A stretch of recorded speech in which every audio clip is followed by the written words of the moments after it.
Moviesucktastic is a podcast about bad movies and the people that love them. But it's more than just a podcast. It's also an online presence. If you want to know more about Moviesucktastic or want to become a part of Moviesucktastic, you can find us on Facebook. You can find us on Twitter at Moviesucktastic. You can find our blog at boothreviews.blogspot.com. Or if you want to give your own reviews that we might use on the show, you can go to reviews.moviesucktastic.com and check out our own little lunch.com community for Moviesucktastic. Check us out and become a part of the show, because the only thing more fun than a bad movie is sharing it.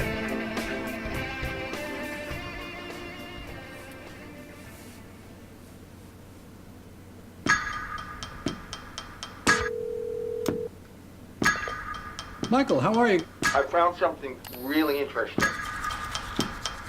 The whole housing market is propped up on these bad loans.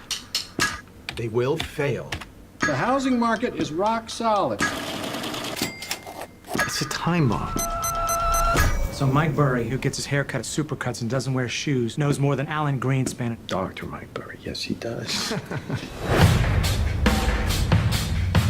You know what? I'm pissed off. American people are getting screwed by the big banks. And I am getting madder and madder. It's unbelievable. Then this guy walks into my office and says, there's some shady stuff going down. All the banks were having a big old party. A few outsiders saw what no one else could. The whole world economy might collapse. I'm sure the world's banks have more incentives than greed. you're wrong. No one's paying attention. The banks got greedy, and we can profit off of their stupidity. You want to bet against the banks? I think we're either high or having a stroke. Kind of brilliant. Fraud has never, ever worked. Eventually, things go south. When the hell did we forget all that?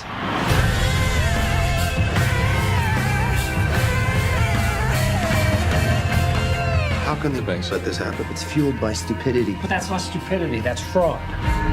Tell me the difference between stupid and illegal, and I'll have my wife's brother arrested. You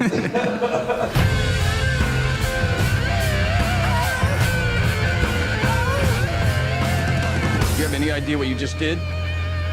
You just bet against the American economy. If you're wrong, you can lose it all. The banks defrauded the American people. Now we can kick them in the teeth. Okay, here we go. You target strippers. With bad loans. And they're all cash rich. I'm not going to be able to refinance. On all my loans? What do you mean, all your loans? I have 5 houses and a condo.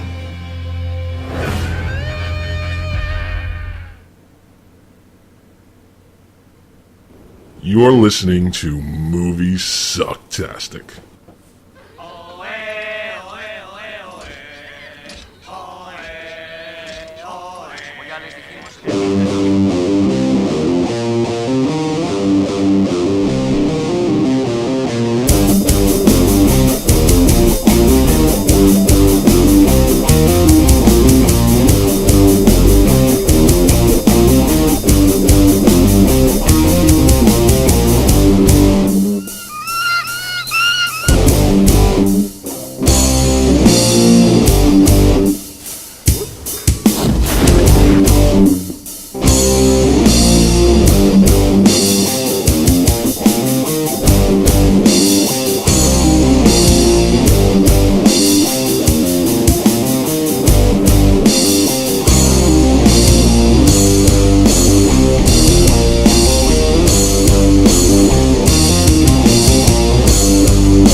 Dude, no! Oh!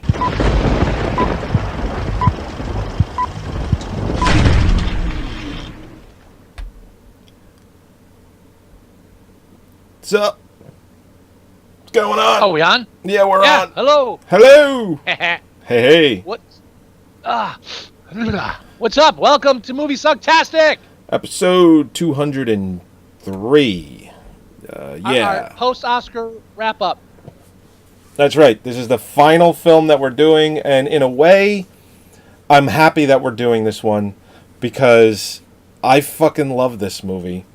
And everything about this movie, it was something Scott knows all too well, was something that fueled my anger for a long time about the housing market and just everything involved with it and big banks. And yeah, so I probably enjoyed this film a little bit more than maybe your average moviegoer. I don't know.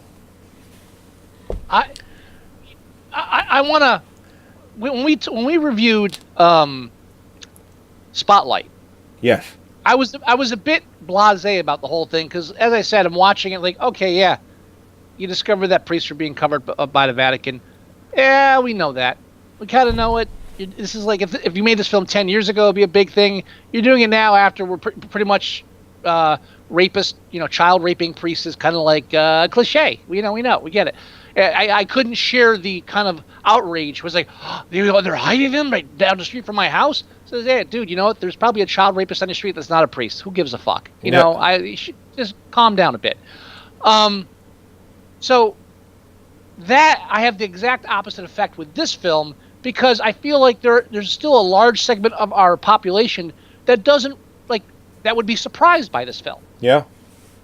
I think so. And when I saw this film, I saw it with my my older stepdaughter. She's 22, 23, and she kept turning to me. That's our. Let me just hang up on that. That's our guest. That's our guest host for the next show we're recording, calling way too early because it doesn't pay attention. I just hung up on him. There you go.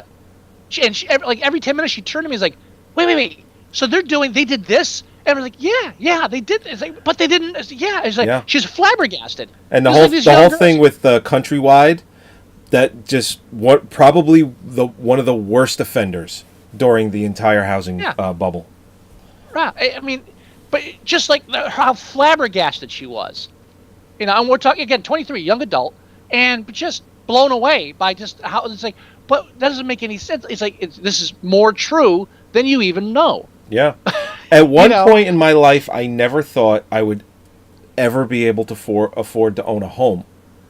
Because the way the housing market was going, the banks got greedy. They created all these different loans, no doc loans, arm loan, just ridiculous types of loans. And all of them were due to greed and just, you didn't have to show documents on certain loans. Yeah, you had a slightly higher interest rate, but you didn't have to show any income.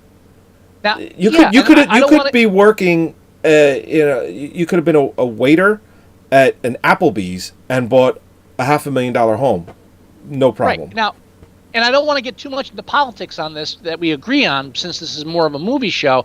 But I mean, I got to tell you, the big thing for me was the parts of the film where they showed these predatory loaners, and just bragging about how they did this shit. And how they, and lying to these people. Because I remember, as soon as this happened, the right wing or conservative people that didn't want to blame free market was like, oh yeah, you know what this was though? People just taking loans they shouldn't have taken. People stupid people taking bad loans. Why should we care about that? It's like, motherfucker, they lied to these people. Yeah. They told them they can afford it. And this film underlines that. I've been saying that shit since day one.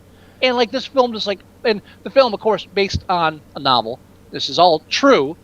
And it just, there are so many truths in this film that I think go way beyond, priests raping little boys, the Vatican covered it up. Yeah, I hate to make it sound like child rape is lower on my list than predatory loans, but as far as the public acknowledging that it's a problem, yeah, I think this is higher on the list. What was interesting about the housing market, when the bubble finally burst, there was somebody that used to live in, or that not live, but used to be in our life, that decided to buy a house in 2006. And I'm already just completely engrossed in the housing bubble. And just, here's the thing. If I had any foresight like these guys did about betting against the housing market, I would have put every penny I had, and I would have been like, I'm in, guys. Let's do this. You know what I mean? But, because I knew something was going to have to give. And the fact that they use Led Zeppelin's When the Levee Breaks is just brilliant. Just great fucking song. But anyway, real quick. I want to stop you. Yeah. Because I don't want to get too much into the politics of this, because this isn't Strangers in a Strange Land, the episode we're recording next. I know. So, and I'm trying to fight this too. Believe me, this is like, we could you and I could talk about this shit for fucking hours. But I just want to finish this one little thing. All right. I'll make it quick, I promise. Go ahead. When the housing bubble was ready to burst, I had told, at that time, our friends to not buy a house. I said, listen, I know you guys want to do this, don't do it. And they didn't listen. And of course, their house is worth probably $200,000 less than what they paid for. And they're stuck there. Is that what I think it is? Of course it is. Yes. Fuck 'em. Yeah. And then obviously when the bubble actually did burst for real, people were listing their houses to get rid of it because they knew something happened, but they wouldn't believe that their house was actually worth less. So they'd list it like an exorbitantly high, and then of course when it would sit there for a year, 8 months, a year, whatever, and it wouldn't sell, they just refuse to sell it and take it off the market. And that's why the correction took 5-6 years, where we're actually finally at a bottom. And it's all because of everything that went on in this movie. And it's based on a true story. And the book that was written, that was then made into this film, is extremely accurate as far as what they did from the book to film. Yeah. They did an amazing job. And of course, it was the director of Anchorman, Anchorman 2, Ricky Bobby. It's like, who knew this guy could direct something like this? Well, yeah, and now, so switching into the craft of the film from our political views that we sorry, I had to. I did the same thing. That's why I'm trying to steer us. This, I mean, I can't help but compare this film, which won Best Adapted Screenplay, thank fucking God. Which I picked. I would have been okay with The Room getting it just because it was a good film, but really, this is the film that really deserved it. Comparing this to the winner of the original screenplay, Spotlight, Snore, and look at the, I mean, Spotlight deals with this complex situation through one group of people, these 4 people. Big Short, 3 or 4 different storylines going through, different personalities, and also, I have great respect for screenwriters that have to deal with topics that are over the head of their audience and they know it. Right. Like, once again, I always refer back to Altered States, where they weren't allowed to change the dialogue or remove it from the movie. So you had all this technical dialogue they had to fit in the film.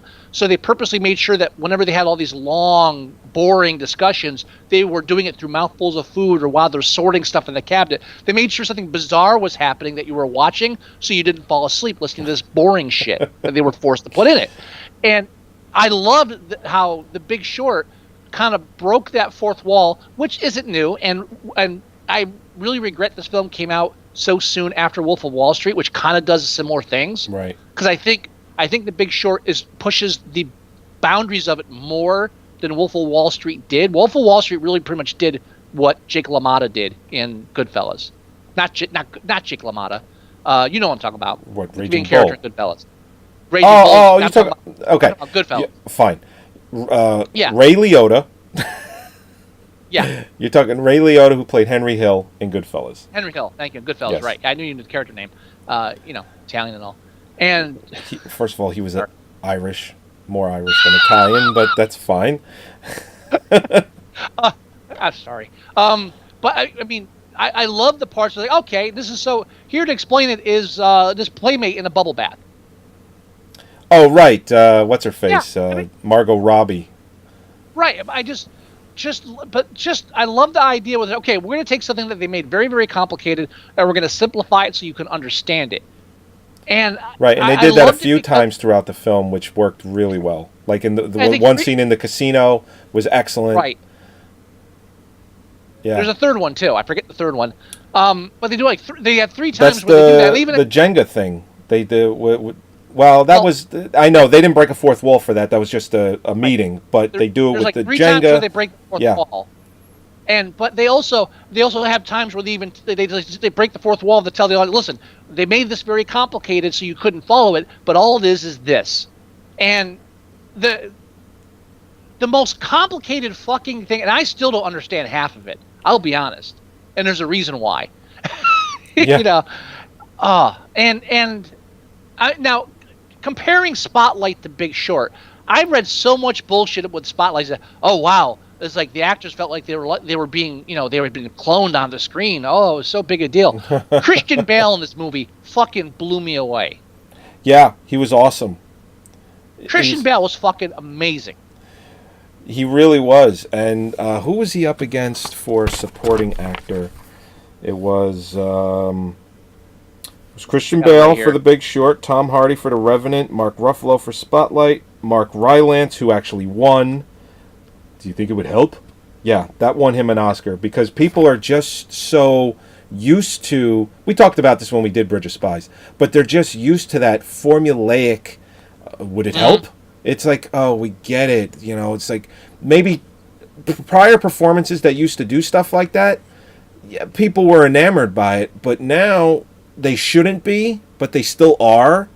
And it's like, aren't we smarter than this? Aren't we better than the formulaic, like quips like that? He actually won, and then, of course, Stallone. Who should have won? Christian Bale. Hands down. Tom Hardy, close second. Tom Hardy. Yes. Yeah, and just the fact that Mark Ruffalo for and I love Mark Ruffalo, but him in Spotlight up against The Big Short, Christian Bale, not even a fucking contest. Right. Not even. Yeah. Oh, can we get over the whole fascination that an actor can actually do a different accent for a film? Sure. And get into the fucking acting. Just that one part where they first introduced Christian Bale's character, that guy, and when he smiles at the guy, it's just that most awkward fucking, just even that one scene nailed it. And right, where he's like, I say weird things. Before he says something like that, he goes, "Yeah, nice haircut. Did you do it? Did you cut it yourself?" And he's like, "I don't know how to talk to people. I say weird things." And it's like, you know what? I buy that. And also the screenwriters were great in, and I haven't read the book, so I don't know how it's structured, but I know it's not structured like fiction, so it is different. I even like the part where they would break the fourth wall at some point to say, yeah, this isn't how it happened. Yeah, they did that one time where they said, you know what? They actually didn't find a bunch of booklets in the lobby of the whatever. It was actually a friend of theirs who said, hey, you should look at this, and then that's how they got it. But I like how it's like, you know what? This part is more entertaining. But we're only straying off just that much. Well, I love it because they underline that whole thing that comes up where... they'll do these films and then they'll nitpick these little things they had to change it for the screen movie because it's not all true. You can't be fucking true to life. They pulled one. They complained about Pain and Gain. Oh right. Where oh yeah, that didn't happen exactly like that. Says yeah, it didn't happen exactly like that, but he still cooked human hands outside. All right, they tweaked it a little bit for comic effect, but it still fucking happened. Calm the fuck down. You have to, Schindler's List didn't happen. It wasn't all black and white back then with a girl in a red dress. Calm the fuck down and let us just do it. So I like the fact that he turns to the camera and goes, yeah, this didn't happen like this. I don't hang out at fucking bars with these losers. I didn't hear this here. But I like how, again, screenwriting. You set it up, you do it 2 or 3 times, and you pay it off at the end where he stands up and interrupts the whole space. Yeah, he did that. He actually did that. Yeah. There's a methodology to it where it almost seems random, but it's very well crafted. This screenplay was fucking brilliant. And again, any screenwriter that has to put so much complicated, boring technical shit up on the screen and portray the pathos and the emotion in it. Steve Carell's character in this film is so necessary.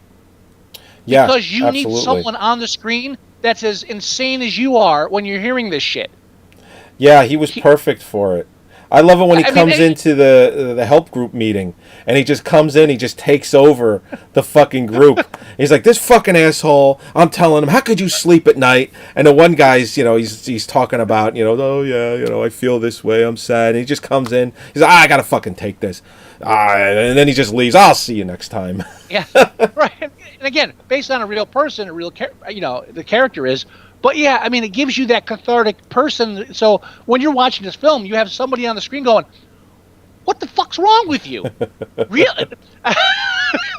And again, I love that part where they're at the that mortgage convention thing, and he's talking to the Asian guy that's like the number one seller of these really fucked up loans. Right. And they're watching the other table. He's like, "Yeah, watch it. His head's about to explode." Yeah, no, he doesn't look right. Something's gonna happen. And then he's just taking notes. He's like, all right, explain this to me with this and this and that. And then at the end, he's just like, oh, you fucking make me sick. I think I'm going to go fucking puke. And then the guy at the table was, all right, let's do this. He goes, you tell me how much you're worth. I'll tell you how much I'm worth. And I love that because it was greed and just of the stature and nature of being a prick like that is what bankrupt those people, what made them start over, because they didn't give a fuck that they were ripping off, the little guy at all. Foreclosures, record highs. Short sales, record highs. Arm loans resetting, fucking just ridiculous. It's like when you do something like sell someone an arm loan, the guy that's actually selling it to the person, you don't realize how many you've done, and then how many other banks and other people have done throughout every other state in the country. But the banks, I mean, they knew. They knew that they were doing all of it. Yeah. And what did they think was going to happen when all of these were going to reset? Did they think everyone was going to refi out of an arm loan into a regular 30-year fixed?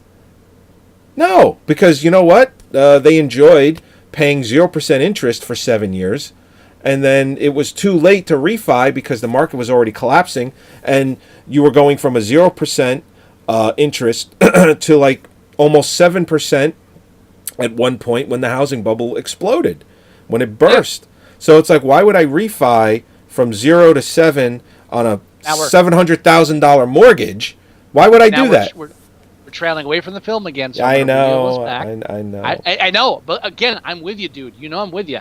But the fact that they portrayed it in this film, and I compare it to Wolf of Wall Street just because, again, they did the kind of fourth wall gimmick as well. But again, Wolf of Wall Street was kind of like doing it from Goodfellas, but I thought the film handled a subject matter so tricky.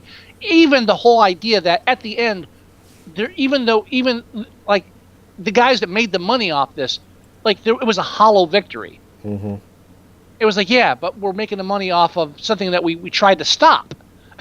Yeah. That we didn't want to happen. It's just it was. I thought it was a great film, and I thank God it won Best Screenplay, because the selection for screenplays this year was sad.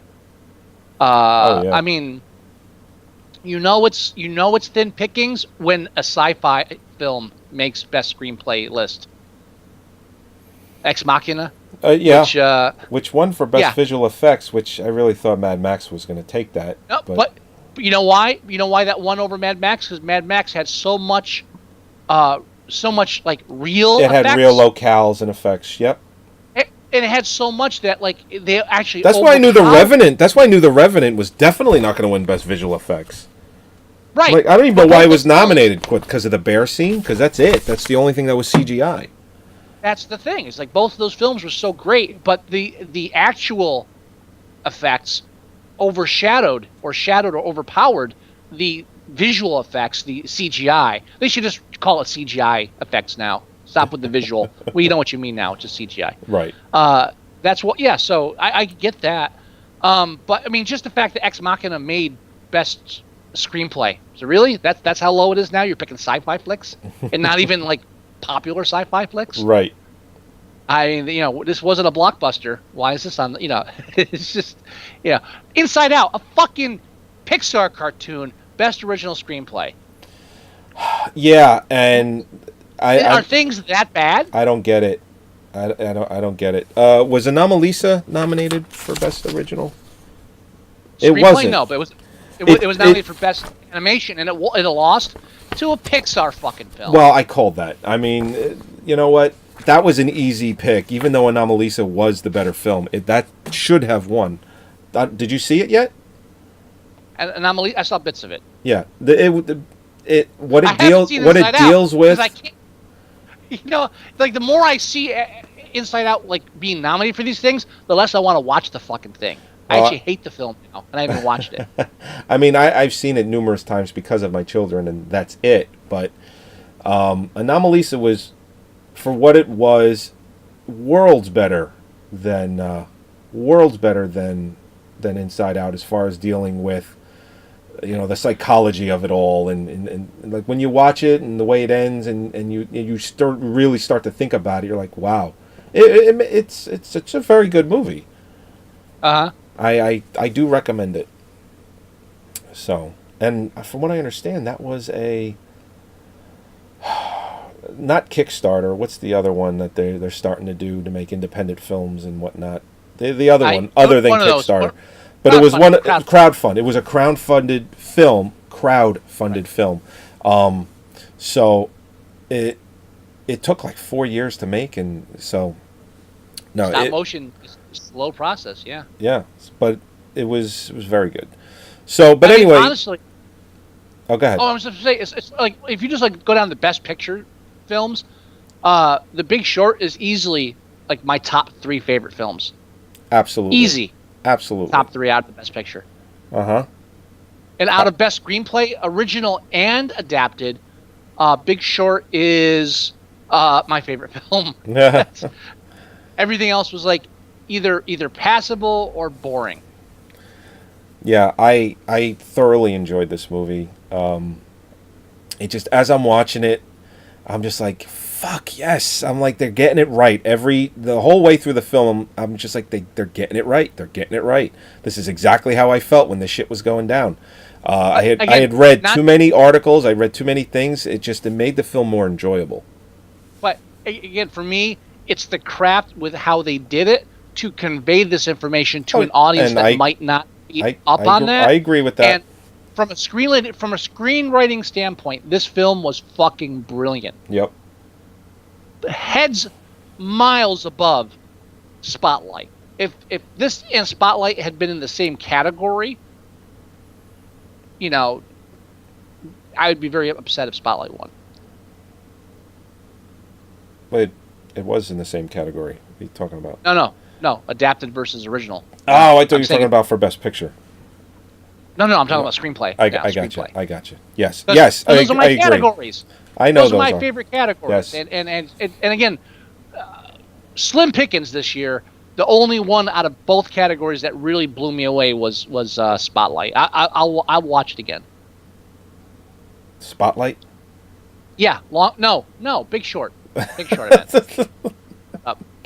I'm just making sure you corrected yourself. I'm on my second martini. We gotta get going to strangers. That's fine. Yes, we do. Oh, very quick. Ghostbusters. Well, we got to rate this first. Okay. And let's see. It better be rated higher on IMDb more than fucking Brooklyn. 7.9. Good. I would be very, very happy giving this an 8 or a 9. Maybe I would go maybe 10. even 10. Yeah. I can't think of any reason why not to give it a 10, except maybe that it's not like epic. But what the fuck is? I don't know. No, I'd be comfortable with a 10. Absolutely. You know what? I want to give it a 10 just because it was the only excellent screenplay this year, in my opinion. So yeah, I'm giving it a 10. Good. 10 it is. Why is it saying you give it? Oh no, it's 10. 98,000 votes on IMDb. Average is 8. It's really kind of boring across the board. No. It's like 7 and 8 across the board. There's really not enough difference to go into detail, except 11,000 people gave it a 10. That's pretty good. Under 18, like only like 1,700 people under the age of 18 watched it. Good. Yeah, they shouldn't have to worry about this shit. We already fucked the planet up for them, so they should just like take it easy for the next couple of years. The biggest voting block was males age 18 to 29, and the highest demographic was males 18 to 29. Fucking That's good. Millennials. It's nice to see. Yeah, don't start with that. I hate that. I hated Generation X. I hate millennials even more. It's like, all right, yeah, okay. All right, you know, all millennials is older people that are pissed off that kids are looking at cell phones. And every time I see every generation gets this. Yeah, every time I see one of these things, they make fun of like, oh, all the kids are like, look at their cell phones. All I can think of is like when I was a teenager, and the big thing was, oh, everybody with headphones on, ignoring everybody. Fuck you! You're not important enough for me to fucking acknowledge you. Ah. What pisses me off is that the headphones are big again, and when I was a teenager, they had gotten small, and now all the kids are wearing there's all different sizes for headphones. Yeah, the popular ones are the big ones now. You look around, they're wearing the big ones like these now. Well, I wear these because this is what you should wear when you record a radio or whatever. Obviously, I'm talking about people listening to like their cell phones or their iPods or whatever, and you look around the kids. The big ones are popular again. They were popular like 5 years ago. That's kind of dumb, though.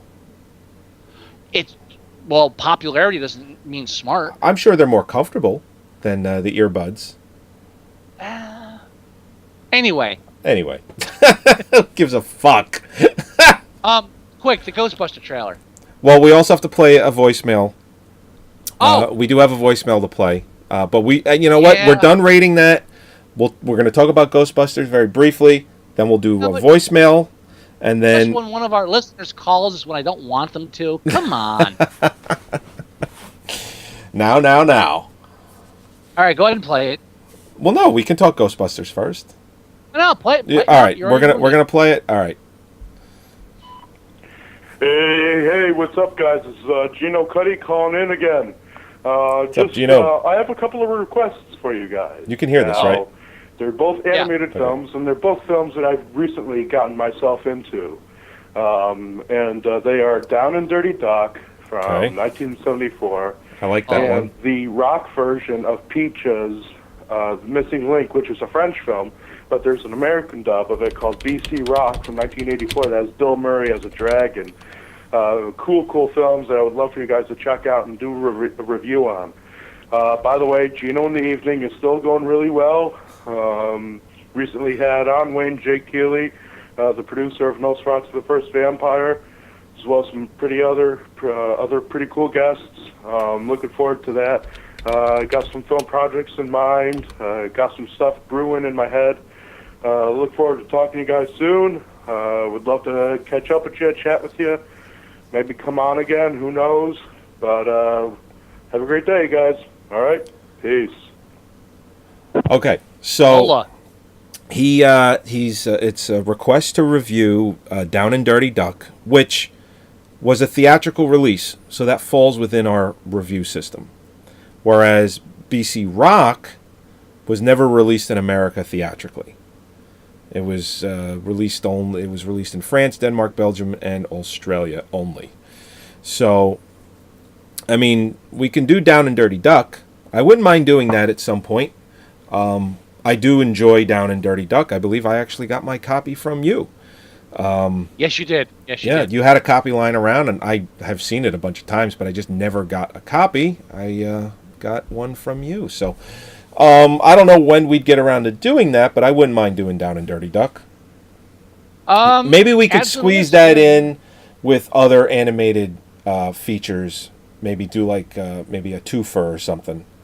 Sure, yeah, we can do something like that. But BC Rock wouldn't fit the format, unfortunately. Yeah, unfortunately. Gino, quick tip. When you're doing a call-in and you're plugging something, give somewhere for the listener to go to. I'm looking now for a link, and I don't find any website or anything for Gino in the Evening, so we have nowhere to send people that want to hear your sexy voice talk about Nosferatu. So please, next time you decide to call in, or next time you're on our Facebook page, share a link. Share something that we can point people to the direction of. You don't have. I'm looking. I'm not finding any actual specific link to anything for Gino in the Evening. Okay. So well, what I'm looking at here, it's in Connecticut, Comcast Access Channel 15, on your local Connecticut broadcasting. Okay, he is on YouTube. 8:00 on Mondays. He is on YouTube. He's got little best of Gino clips here. So if you go to YouTube and do a search for Gino Cuddy, spelled, and Gino, you're making me do your work for you, goddammit. Get on the ball. Come on, man. Spell it Geno, like Genovese, and then Cuddy, like the thing that cows chew. And you put those two together on YouTube, and you'll come across Gino in the Evening, and he's got some episodes up there, so you can watch his videos. There you go. And while you're up there, watch the few videos we have that YouTube hasn't flagged because they're cocksuckers. That's right. That's right. That's why the last 6 or 8, actually 8 episodes have have not had any films playing in the background because they won't flag those. Right. So, although now sometimes we get flagged for just doing the trailer, which is just asinine. It's free advertising. Real quick. Fuck. Real quick. Okay. Ghostbusters. What? Ghostbusters trailer. Have you seen it? Of course. I posted it today. All right. Please take your stab first of how you feel about that trailer. I feel that what it's done has just taken the exact same formula from the original and parts of the sequel and just replaced it with females, threw in modern CGI, and just... There's nothing funny in the trailer. No. There's nothing funny in the trailer. Not at all. You know, unfortunately, and this is how I feel on a lot of remakes, but this one, very, very specifically, completely unnecessary. If you're doing a remake, do something different with it. And just changing something from one to the other doesn't do it. Right. Gino just sent me a link. You know what? You're too late, Gino. You got to be on the ball with this shit, man. We'll put it on the Facebook page, but man, you got to mention it. You got to if you're gonna plug, man, you got to plug. Right. Anyway. There's a scene in the trailer where, what's her face, McCarthy. She's possessed by a demon, and her head spins completely around and back forward again. And I know it's a movie, suspension of disbelief, and all that, but how is she not dead? You're I know. I'm thinking of it. That's why I said suspension of disbelief, though. You nailed it on the first part. They're not doing something new with it. They're doing this. They're just like, oh, let's remake it, but make them all girls. So really, that's as far as your creativity goes. That's right. And nothing else in the trailer was like, oh, nothing's new. Nothing in it is new at all. And going very esoteric now, they came out with a role-playing game for Ghostbusters after the film came out, which I still own. I believe it's a collector's item. I have not checked it out. Nice. On eBay. I'm pretty sure I could get some good money for it. But in the role-playing game, they said, okay, Ghostbusters became so popular, they franchised. And I don't know why nobody else in Hollywood ever picked up on this fucking idea that the Ghostbusters would franchise, and so you could have just new people do Ghostbusters without breaking away from the film and without doing a fucking remake. Right. Just have a new franchise. I don't know why the fuck they say, oh, they couldn't just do a sequel without them remaking it with all girls. And, oh, yeah, here's the Egon girl because she's kind of geeky now. And I love the fact that they're already being attacked as a racist film. Have you seen that? Why? All right, because you've got 3 white, intelligent, nerdy science girls, and then the black girls all, yeah, I know the streets, yo. And they're like, oh, wow, how racist is that? Like, well, it's the same as the first film. It's like, yeah, but we haven't haven't we become more progressive in 30 years? And I'm like, well, Trump's running for president, so no. Gino is trying to call in. I just want to say that I apologize. I can't take your call only for the reason that it's not set up right now to take your call and not disconnect Scott. And we're under a time slot because we have another show coming up. Sorry, Gino, Right. but dude, But you know don't what? take it personally. Yeah, please.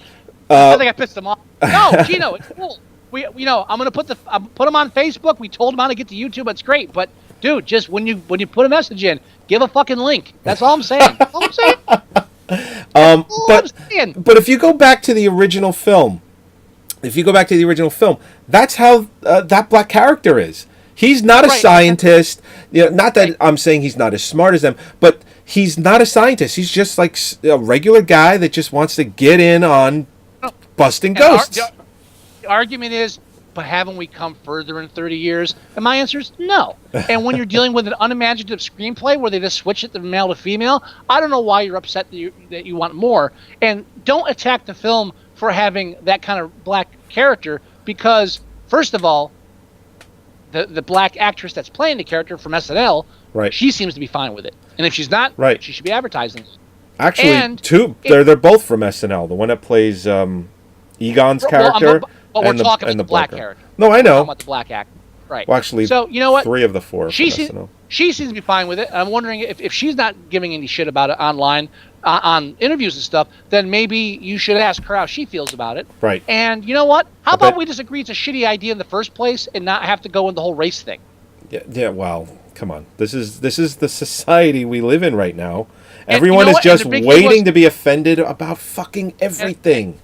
And I read the one tweet where it was like, "Oh yeah, so the 3 white girls are all like scientists and stuff, and then the black girl is a subway worker." I'm like, "You're right," because you know what? Having gone to New York City so many times and taking the subway to school, I never saw a black female subway worker ever. It's a myth, like Bigfoot. Never. It was always elderly white men behind the glass there. I swear. And that's going to segue into our Strangers in the Strange Land episode coming up. There is a meme that's going around the internet now that I actually like, where it shows director Paul Feig. I don't know how to pronounce it. But it says, Ghostbuster reboot director Paul Feig introduces the new Ecto-1, which runs on feelings and shoots tampons and crushes copies of the original movie so you can't watch it anymore. This film's going to flop big time. I don't know if I don't think it's going to flop. I think it's going to be successful, but not in the way that they want it to be. I don't think it's going to make 600-700 million worldwide like they're hoping it would. I think it'll probably make about 150, maybe 200 million in the U.S., maybe another couple hundred million around the world. So it's going to be a huge success. They're going to make another one. I'm already calling that.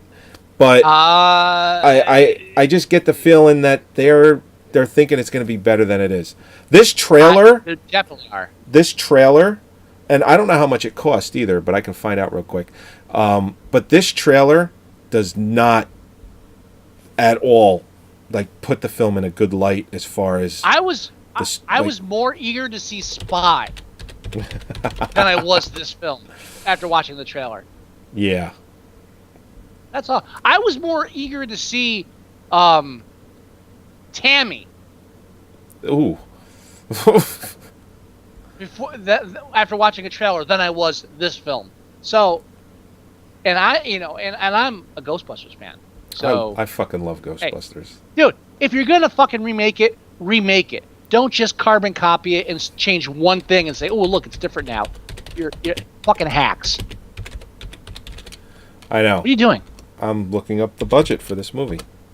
Oh, dude, really? 154 million. Jesus. It's a lot of fucking money for a reboot. All right, I'm going to look at the important thing here. Screenwriters. Whose fucking face is that? Written by Katie Dippold. 4 people. Paul Feig wrote and directed. Okay. What the fuck has Paul Feig done? The Heat. Oh, Bad boy. Teacher. Bridesmaids, okay. Okay, Knocked Up.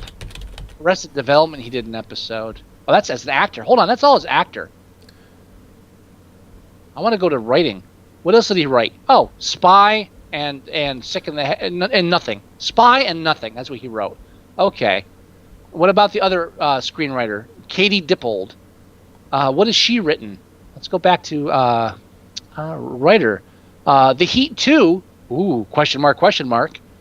The Heat, the original Heat, and some Parks and Recreations episodes. Yeah. Who the fuck hands off like the biggest film of the 80s to two fucking television writers? What the fuck? Really? Well, you know, really? he did Bridesmaids, The Heat, and Spy. So obviously he's done all of his movies with what's her face, McCarthy. Why can't I remember her first name? Melissa McCarthy. So he's made all of his movies with her, and they've all been super successful. Stop the press. Stop the Katie Dippold. She was a major writer on Mad TV. Well, enough said. No wonder they handed over a fucking mega franchise to her and this class. What the fuck? Really? and dipshits directing too? Yeah. Paul Feig is the directing as well. What else is Mr. Feig directed? He's directed, well, other than the big ones, which is The Heat, Spy, Bridesmaids. He has directed. He doesn't have a lot of. He did an episode of Third Rock. Yeah, I'm in. What the fuck? Really? This is what we're putting $150,000 on now? Million. Is these fucking clowns? Really? Oh, he did that shitty movie, Unaccompanied Minors. Is that the ones where the kids get lost in the airport? Oh, God. Which I believe yeah, it was a December release, 2006. Yeah, these fucking kids. Unaccompanied minors. You mean the film that's about unaccompanied minors? Yeah, that was so fucking well written that I want to fucking like jerk off on somebody's like keyboard right now. That's how awesome that was. Yeah. Oh, what the fuck? Fuck these people. Fuck them. Fuck them. Seriously. Fuck them in the ear. Fuck them in the other ear. The fact that the black chick's not a fucking scientist should be the least of your fucking concerns, America. Fuck it. That's it. I'm voting for Trump. All right. You know what? Is that what you fucking want? That's what you're going to get. Let's wrap this up and move on to strangers, man. I'm done. I'm angry now. Okay. Oh, shit. Our footage in the background is done. Anyway, yeah, we went long on this one, almost 50 minutes, which is kind of short for what we usually do, but we really wanted to only stick to like half an hour. Anyway, go to our website at Moviesucktastic.com. You can download all the shows there. You can listen to the shows there, and absolutely tune in every Thursday at 8 o'clock live to watch the show and hang out with us. You can go to iTunes.com or however you get to iTunes, and you can download the show that way as well, or you can listen to it right from there. You can go to our Facebook page at facebook.com/Moviesucktastic. You can go to our Tumblr page at Moviesucktastic.tumblr.com. If you want to leave us voicemail, the number is 908-514-4470. If you want to leave us email, the address is themovieguys@Moviesucktastic.com. Download the free Android app for your phone or your tablet, and you can just get everything I just said that way. There is a mobile version of the website now, or of our show, the website and whatnot, and for all you iPhone users. And well, that about does it, good sir. Any words of wisdom? Ghostbusters. Who are you gonna call? Not these fucking. No, yeah. Oh, wow. I take it back. Nothing against the actors. It's all the director and writer. Yes, it is. All right, everybody. Talk to you next week. Bye-bye. Bye.